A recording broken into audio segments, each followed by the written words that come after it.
good afternoon. I'm Suzanne Schulte, president of the Defense Foreign Foundation, and it's my great honor to welcome you to our Congressional Defense and Foreign Policy Forum. I really appreciate you all coming out this afternoon.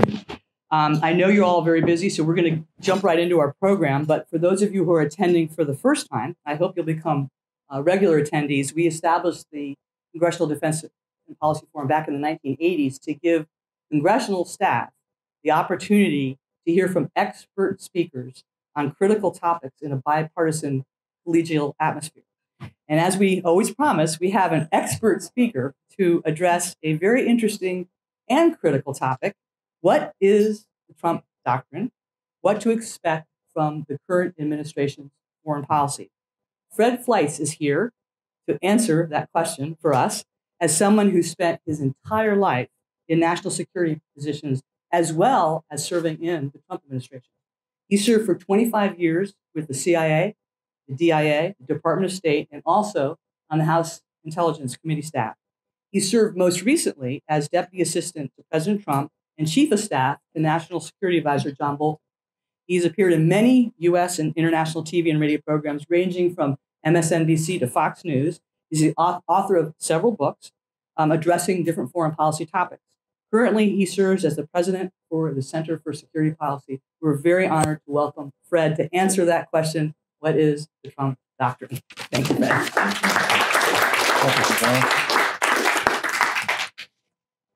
I'd like to thank Suzanne Schulte and Ambassador Middendorf for inviting me here today. And it's really a special pleasure for me to speak here because I am a former congressional staffer, and I know how hard it is to get out of the work that you're doing. And I know how important the work is that you're doing, that you're often running offices and making the members who you work for better and more effective. So I salute what you're doing, and I'd love to talk to you about it sometime if you want to hear someone who worked 5 years on the Hill and survived. When we talk about the Trump Doctrine, we're talking about the Trump foreign policy. And I have to say, Mr. Trump has had a pretty good run in foreign policy so far in reestablishing the United States as a credible and powerful nation by standing up to rogue states, by fighting for trade deals that look out for the interests of the American people. This is all driven by a new approach, by a president who really is an insurgent, someone who is throwing out the normal diplomatic rule book, trying things a different way as an outsider. I think the results have mostly been extremely positive, but it is a big change, and it's worth explaining what this policy is and where it comes from. The president's policy really stems from the motto he talked about during the presidential campaign, America First. America First is a nationalism approach to national security. It is also an approach which is defined as principled realism. Now, when I talk about nationalism, I'm not talking about the ultra-nationalism of extremist groups. This is a benign nationalism. It tries to look out for the interests of the American people, the American worker, the American economy, and U.S. security when the U.S. government enters into international agreement or when we make a foreign policy decision. And it is a backlash to efforts by the foreign policy establishment. You know how the president hates the establishment, but there's a foreign policy establishment. They're good people, but in the opinion of many conservatives, their approaches haven't been working out too well. And the president has tried to take a different approach. It's rejected some of the things that they've advocated, such as international agreements that people don't support, nation building with indefinite U.S. troop deployments, and international trade deals that leave the American worker out. This has been very important to the president. And he summarized America First during the campaign when he said, "My foreign policy will always put the interests of the American people and American security above all else. This is not isolationism. This is factoring in the interests of our people in our foreign policy." It's pretty clear the president is prepared to use foreign military force when necessary. But he's also taking an approach that factors in the interests of our nation. I think that that's important to recognize because his critics constantly misrepresent the strategy. America First has been developed into a comprehensive U.S. policy in the national security strategy that was announced in December of 2017. This was the result of 2 years of work, hundreds of people in a variety of agencies, put together a very impressive document that transforms America First across the U.S. government. And at the beginning of this strategy, there is another statement by the president that sort of represents how this policy, this strategy has been developed while he's president. He said, our government's first duty is to its people, to our citizens, to serve their needs, to ensure their safety, to preserve their rights, and to defend their values. So you can see that's a little more developed in the statement he made during the campaign. It represents a president who's been in office for 2 years and has used so many experts to come up with a way to employ this revolutionary strategy to U.S. government foreign policy across the board. The national security strategy has 4 pillars: protect the homeland, the American people, and the American way of life; promote American prosperity; preserve peace through strength; advance American influence. And it also is termed in the strategy principled realism. And this is what the strategy says about why it is considered principled realism. It is because it is clear-eyed about global competition. It acknowledges the central role of power in world affairs, affirms that sovereign states are the best hope for a peaceful world, and clearly defines our national interest. It is principled because it is grounded in the knowledge that promoting American values is key to spreading peace and prosperity around the world. And there's so much in this that I'll get into, but I mean, this is a criticism of globalism. This is a criticism of international elites who want to take American sovereignty and give it to organizations like the United Nations and the European Union that are hostile to the United States. It is a stepping back from theories and approaches that have not been working, that have not been serving the interests of the American people. My friend Niall Gardner, who is the director of the Heritage Foundation's Thatcher Center for Freedom and Security, gave this summary of the national security strategy. According to Niall, it takes a clear-cut view of the immense challenges faced by the United States from an array of actors, from Russia, China, and North Korea, to transitional, largely Islamist terrorist networks. In addition, the strategy emphatically rules out the idea of extending the hand of friendship to rogue regimes such as Iran. The document reveals a president committed to pursuing a peace through strength military and leaning forward in critical parts of the world where America's vital interests are under assault. Peace through strength. This was the approach to national security by President Reagan.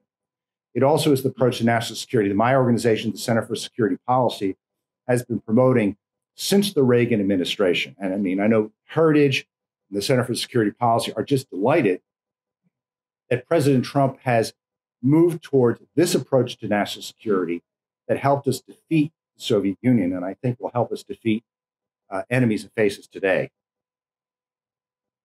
The economy is a big part of this. The president wants free and fair trade deals. He wants trade deals where the other nation doesn't cheat. We don't look the other way while the nation cheats. And obviously here, I'm talking about China, and I'm going to get into that in a moment. And I mean, it goes without saying that the president takes a dim view of the foreign policy establishment. Elitists in Europe and in the US who think they run the world to promote their own liberal values and globalism. They've promoted military operations to do nation building, cede U.S. sovereignty to international organizations hostile to the U.S. and Israel, and promote leftist ideologies, socialism, and high taxes. Now, this is why the United States has pulled out of the UN Human Rights Council and UNESCO over the last couple of years, because of the hostility of these organizations towards the state of Israel. This hostility is unacceptable to the United States. And it is interesting. This is the second time we withdrew from UNESCO. I think the Obama administration rejoined it. And I think it was, again, a principled thing to do. Now, what we're talking about here is in stark contrast to President Obama, who might be the ultimate foreign policy establishment president, who ran a foreign policy of apology tours in the Middle East, leading from behind in the Middle East, strategic patience on North Korea, and red lines and ultimatums that were repeatedly set for parties in the Middle East and Russia that were just made and ignored.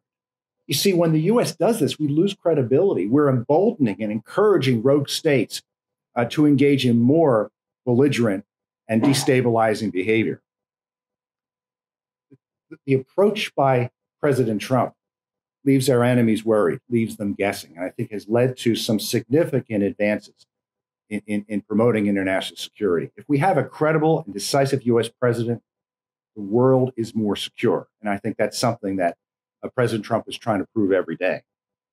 The president does not like indefinite troop deployments. We know this when we look at the situation in Syria, as he has tried to balance the interests of the United States and our allies and his belief that U.S. troops should not be in situations there indefinitely. And if there are troops there, the U.S. should not share all the burden. I think the president speaks for the vast majority of the American people when he says this. And his desire that other nations have to carry the weight obviously has been factored into his policy towards NATO. NATO states are supposed to spend 2% of their GDP on the military, and I think only 5 of them are doing so. And it's not that the U.S. can't afford to do this. They made a commitment to do this. And when we ignore this commitment, we're undermining our credibility. We want them to live up to their commitment. They want us to live up to our commitment.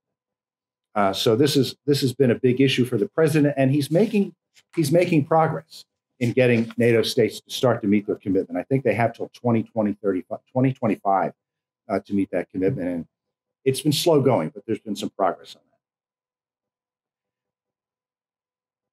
This president has carried out a number of fairly significant foreign policy initiatives, some of which the foreign policy establishment opposes, but I think they have been very successful, and they have been moves of great principle. The two that come to mind immediately was the president's decision to move the U.S. Embassy to Jerusalem and to recognize Israeli sovereignty of the Golan Heights. Now, numerous presidents said they were going to move, numerous presidential candidates said they would move the U.S. Embassy to Jerusalem, but they never did so because the foreign policy establishment and the State Department opposed this, because it would be too disruptive with Arab states. It would make it harder to get a peace treaty with the Palestinians. The problem is the time's up. The time is up with the Palestinians to make a peace treaty if they're going to say, well, we're not going to deal with you if you move the U.S. Embassy to Jerusalem. This should have been done a long time ago, and I think the president just decided it's time.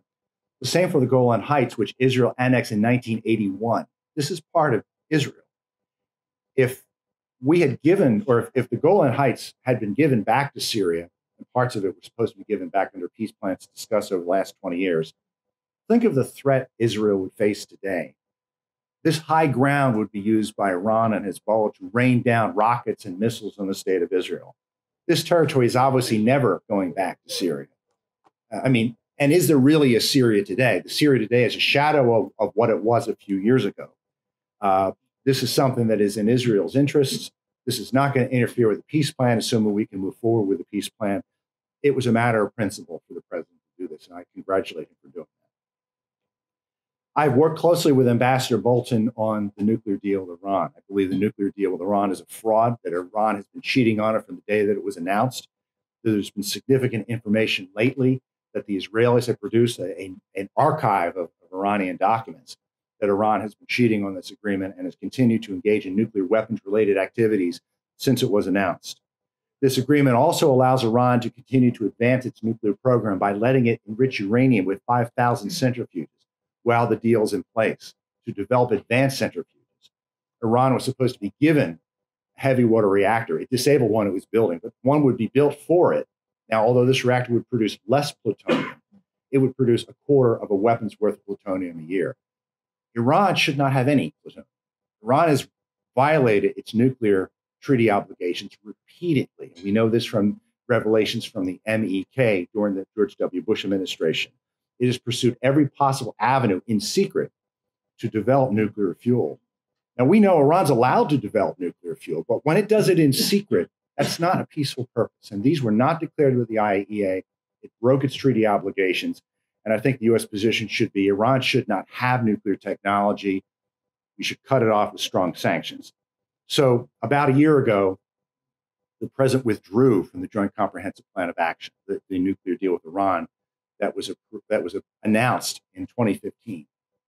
Now, this is a deal that was negotiated so it would not be a treaty. That way, the Senate didn't get a chance to vote on it. See, treaties need a 2/3 vote to ratify them. There was a vote in the Senate, but opponents had to get 2/3. There was this bizarre mechanism that I hope no staffers in this room have to deal with, where the House and Senate could reject the treaty if there was 2/3 in opposition. Andy McCarthy, a National Review, said this threw the Constitution on its head. It's not the way our government is supposed to operate. But this was negotiated deliberately to get around the representatives of the American people. A majority of Congress voted against this deal. A large majority of the American people were against this deal. And I think pulling out of it was the right decision. But it was hard because not only were there people on the left who wanted to stay in this deal, but there were mistaken people on the right who thought it could be fixed. That is a myth. This deal was not fixable. It was so fatally flawed. Not only does it allow the problems that I just announced, it did not include missiles. It did not include Iran's sponsorship of terrorism. It's meddling in the Middle East. It was a disaster. It was absolutely unfixable. Now, you know that some of the president's advisors fought with him and tried to keep him in the deal. When the president let them go and brought in Ambassador Bolton, he made the right call and got out of this disastrous deal. So I congratulate the president for, again, an important act of leadership.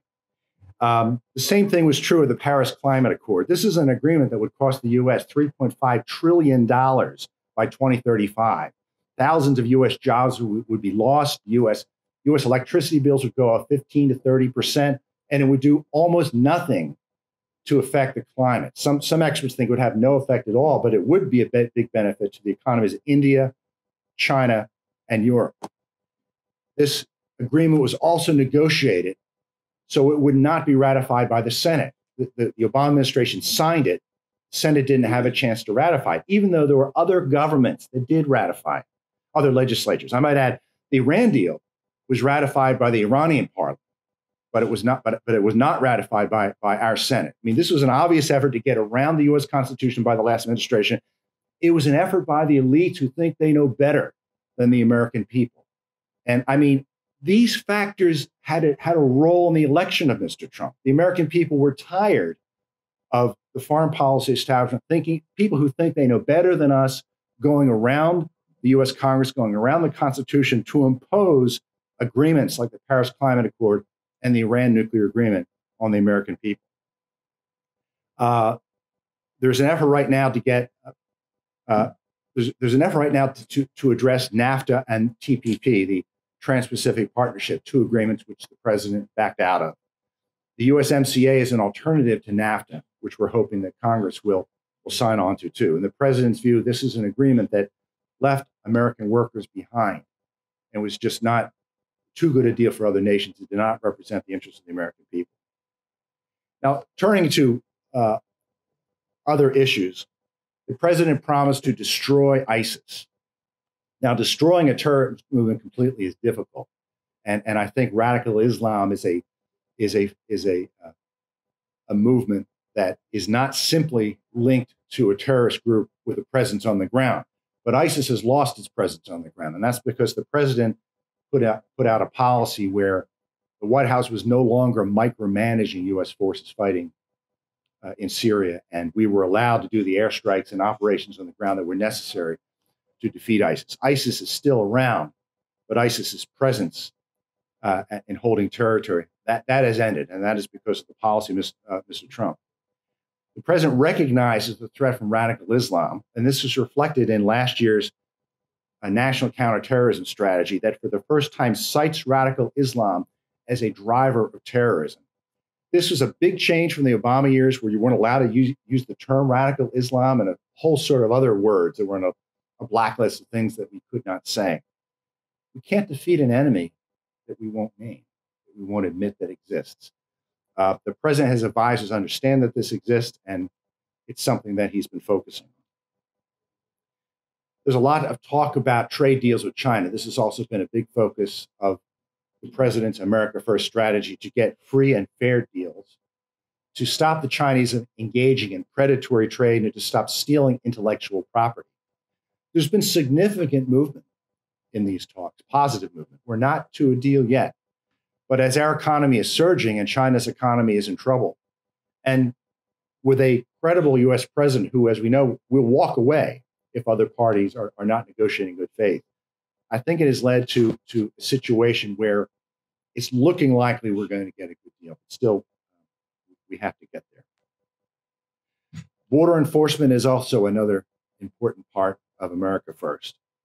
Strict border enforcement and tougher rules on immigration. This is something, as you know, the president talks about frequently. He believes this is an important issue of homeland security to protect our economy and our security. And it's what the American people want. When the American people see thousands of people trying to illegally emigrate to the United States across our southern border, I got to tell you, I think they're with the president on this. This is not something that we should be permitting. And it's a shame that just a few short years ago, Hillary Clinton and Barack Obama and Dianne Feinstein, they all agreed that we have to stop illegal immigration across our southern border. This is something the president's taken a tough stand on. It's unpopular and politically incorrect, but that's the way this president is, and that's what America First does. It doesn't really worry about the conventional view of issues like this.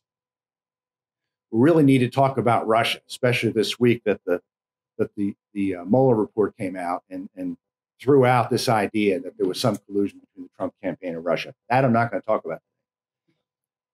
The president thinks we should have a working relationship with Russia. This is not very different than the Obama administration. Russia has the largest nuclear arsenal on earth. There's a large military. We have to be able to talk to the Russians, and that's been the president's support from the beginning. But what the media is not telling you is that the president has been much tougher on Russia than the Obama administration. Very tough measures have been imposed to sanction individuals who meddled in our 2016 election. And on a related point, and I was involved in this at the NSC, some very good and tough measures have been engaged and passed to protect the integrity of future elections. There's no mention of that at all on TV. I've been in the interagency meetings.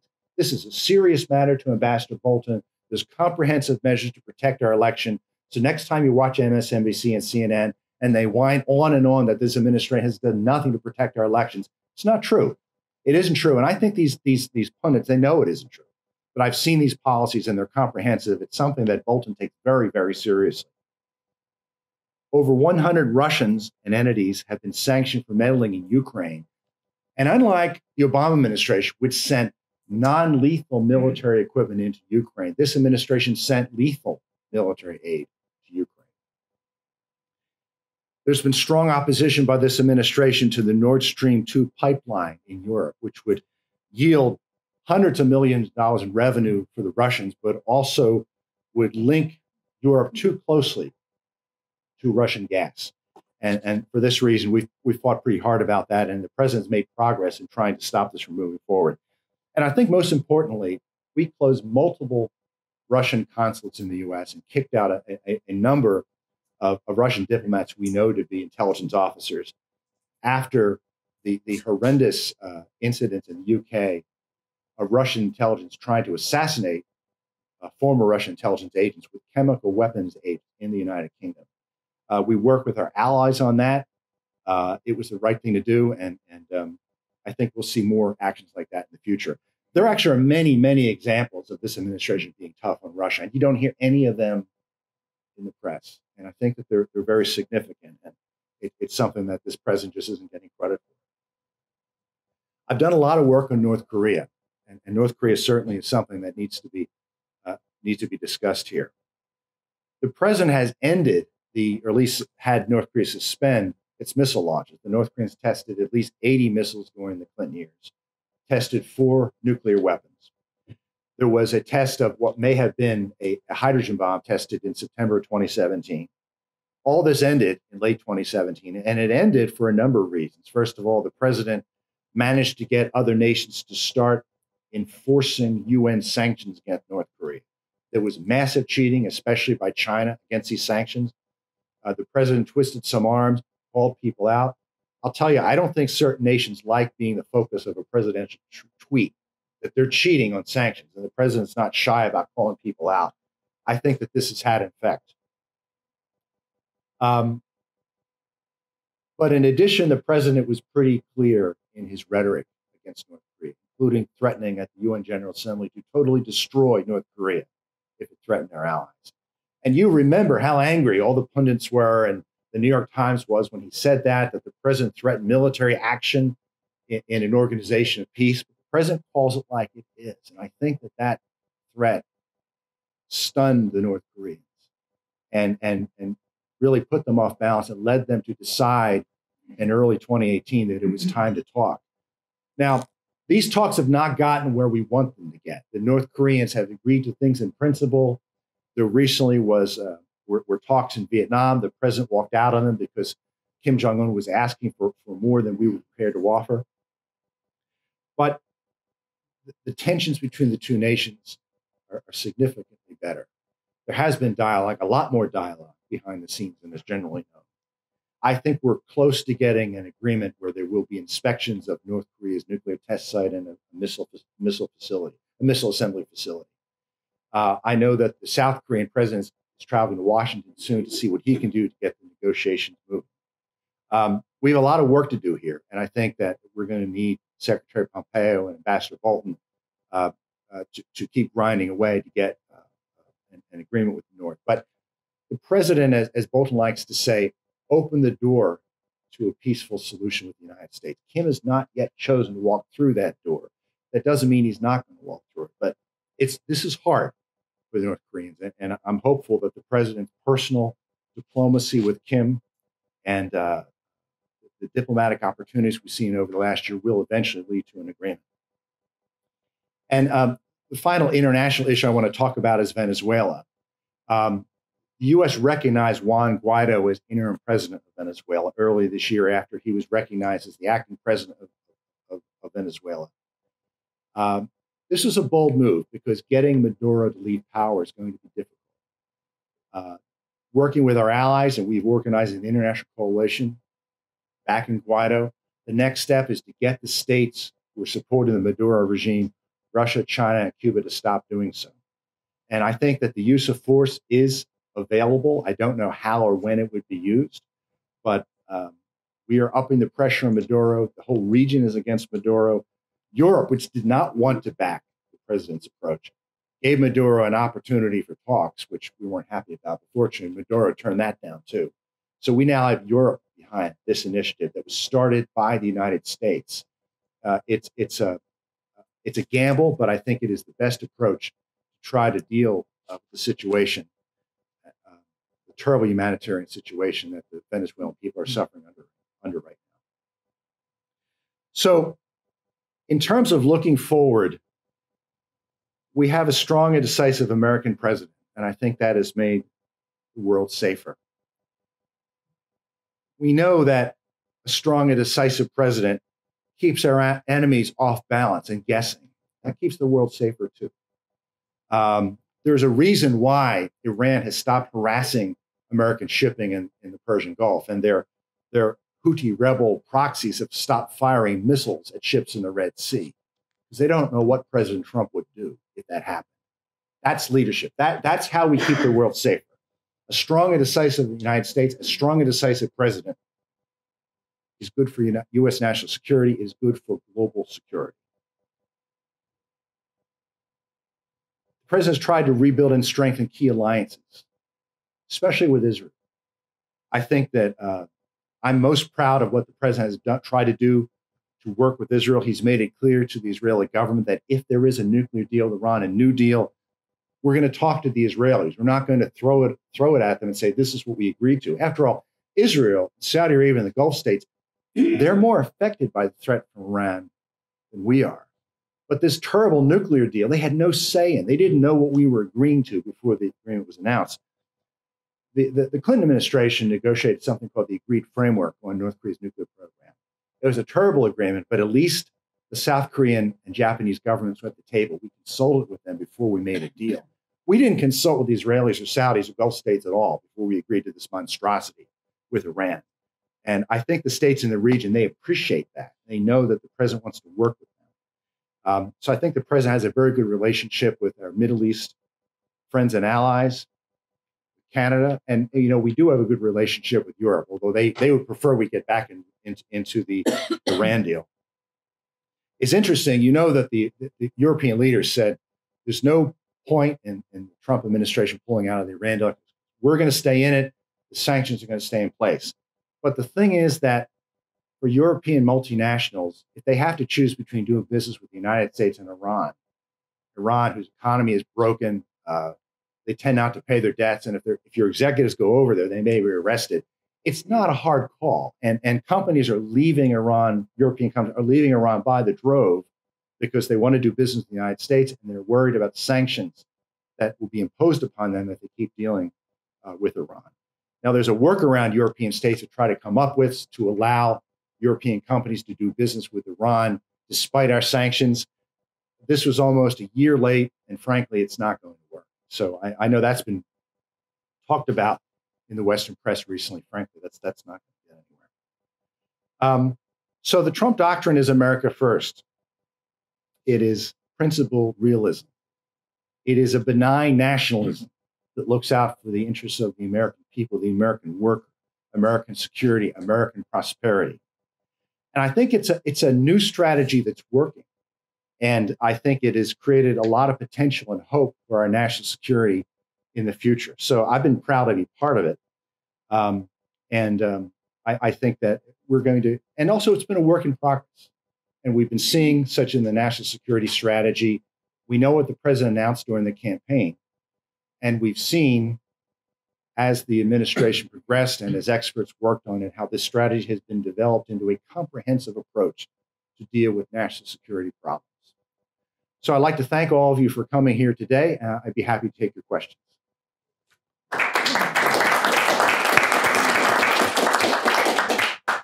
Yes, sir. Given your experience, CIA, State Department, what would the military intervention look like in Venezuela? Well, I don't think that President Trump has any interest in invading Venezuela. I think that's pretty clear. But Ambassador Bolton has made it clear that if American citizens are put at risk, that is a different matter. There's at least 1,000 American citizens in Venezuela. But in terms of a military presence to forcibly remove the Guaido regime, that is not something, as far as I know, that the president is going to do. I imagine if there are scenarios where we're going to invade, I'm not aware of them. And if I did know, I don't think I would. Yes, sir. You emphasize the policy based on especially our adversary with the trade. South Korea's war toward North Korea has long been, for decades, it has been free, based on freedom for North Korean people, and the unification based on freedom and democracy. And they failed, but they were pursuing it.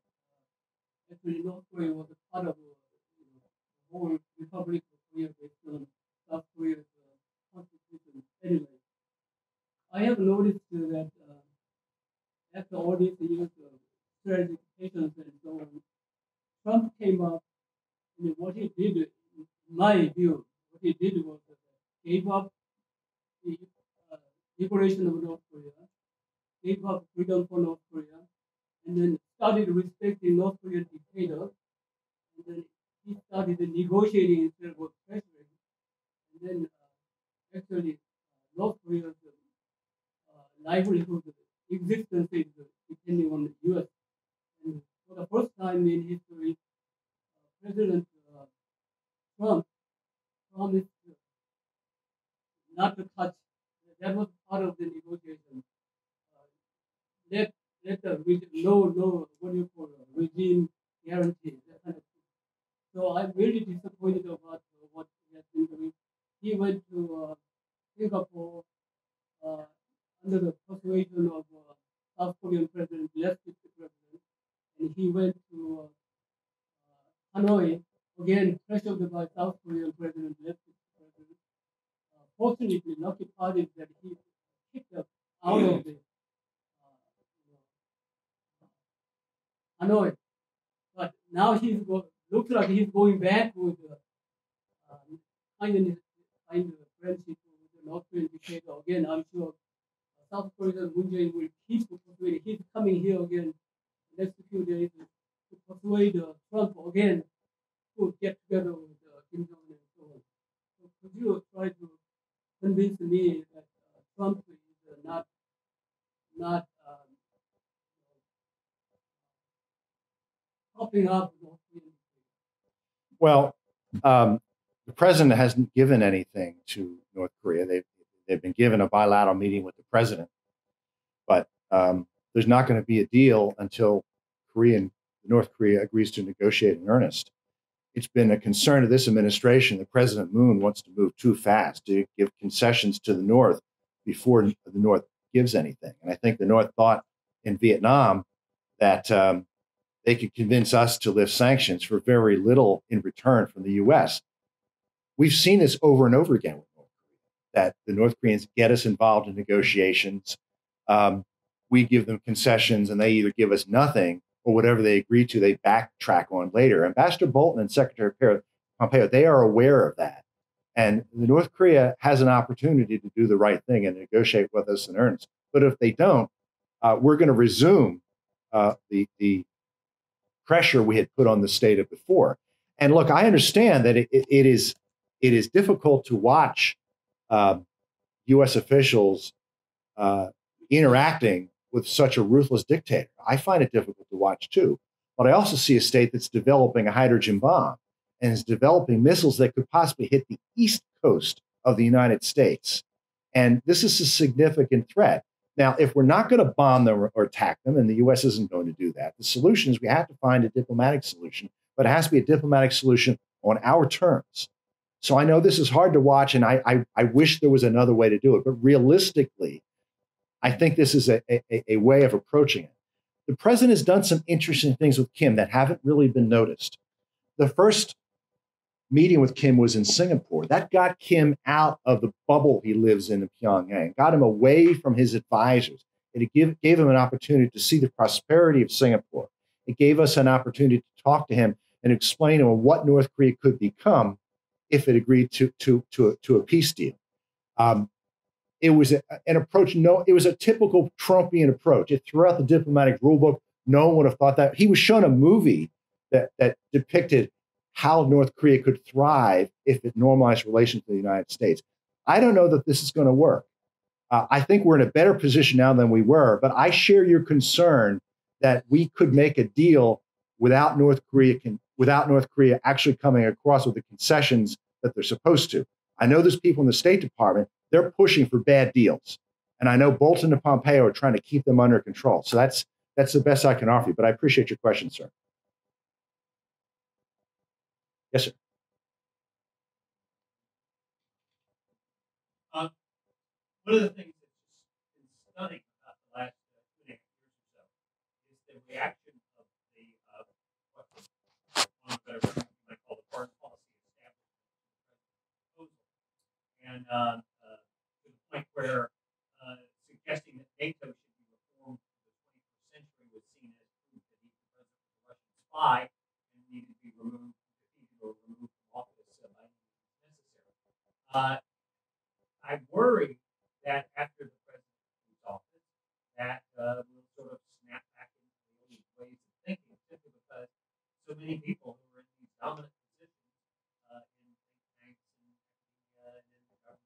government are of this mindset, which, in my personal opinion, I consider extremist and ignorant, but nevertheless, they're in there. And do you have anything you can offer as hope that might not be the case?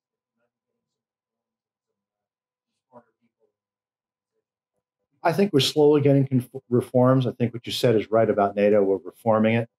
And it's slow going because there's resistance from foreign policy professionals. And look, they're good people. They just have a different view. They were brought up with a different approach to these issues.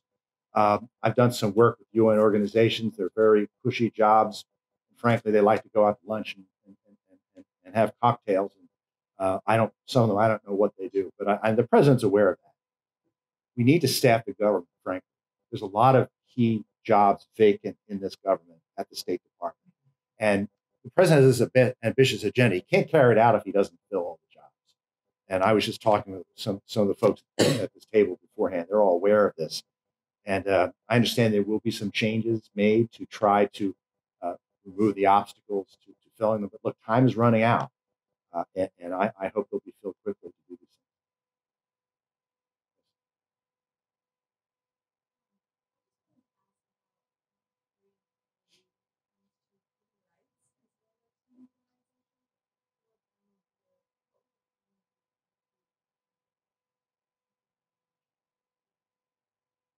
I think that's a real question, a good question. I don't know how that's going to be addressed. I think our priority right now is to address the missile and nuclear threat. I know this has been discussed in the talks.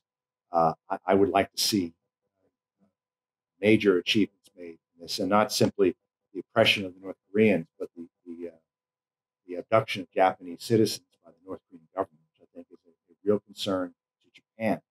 And I know the president has raised this repeatedly, including with Prime Minister Abe.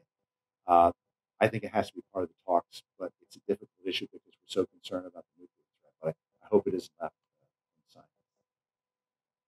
Yes, sir. Just on your point on filling the positions, my understanding is that the debate rule in the Senate is being changed from 30 hours per nominee to 2 hours. That's great. So I don't know if there's been, I don't know if that was as of yesterday that I saw that in a message to Kuchin.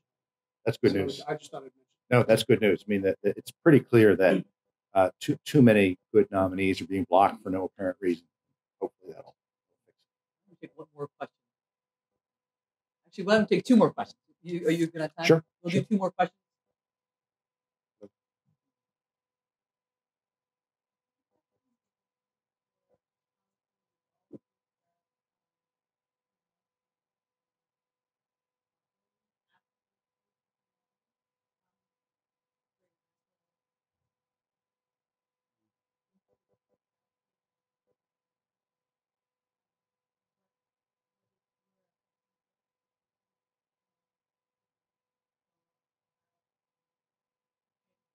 Well, first of all, I would like to see.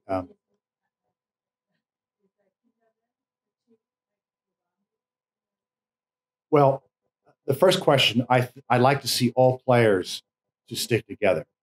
I want to see China and South Korea and Japan not move forward with any type of agreements or lessening trade sanctions on North Korea until there's a deal, because they're just going to remove or reduce the leverage we have to get a good deal.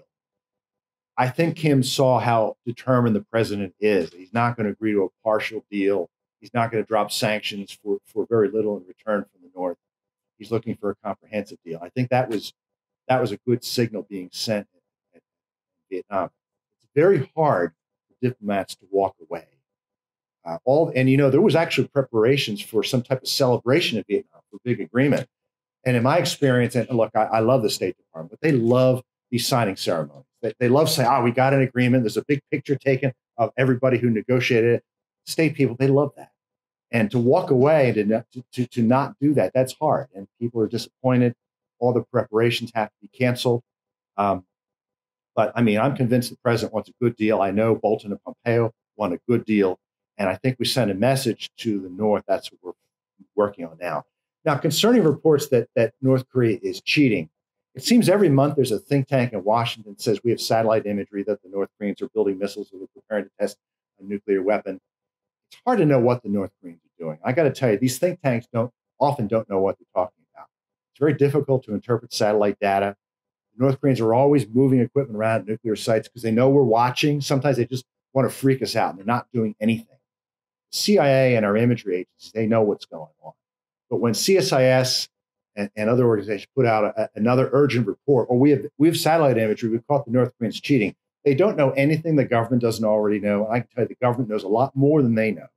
So it's as I said, it's complicated. And I don't doubt that North Korea is continuing nuclear missile activities.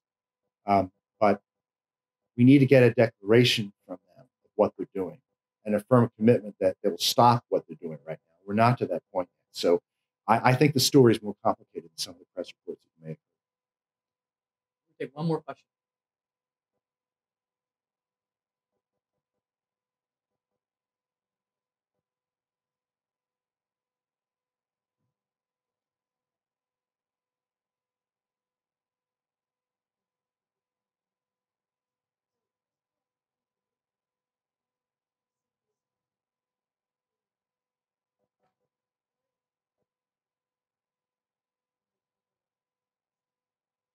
I think human rights in China are a very serious issue.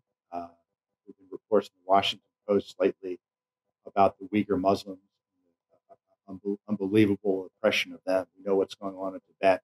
We know how many journalists have been arrested. We know the terrible oppression of China. And it is an issue that we raise with the Chinese through diplomatic channels. The president is trying to work out a relationship so both nations can get along, and to not just in the economic sphere, but in the security sphere. He's tried to work on his relationship with President Xi. But look, there are real human rights issues here, very serious ones. We don't hear about in the press very often. And I think that our officials are raising them at the right levels, but it's complicated because on one hand, we want to get a trade deal so the Chinese will stop damaging the U.S. economy. On the other hand, we know what's going on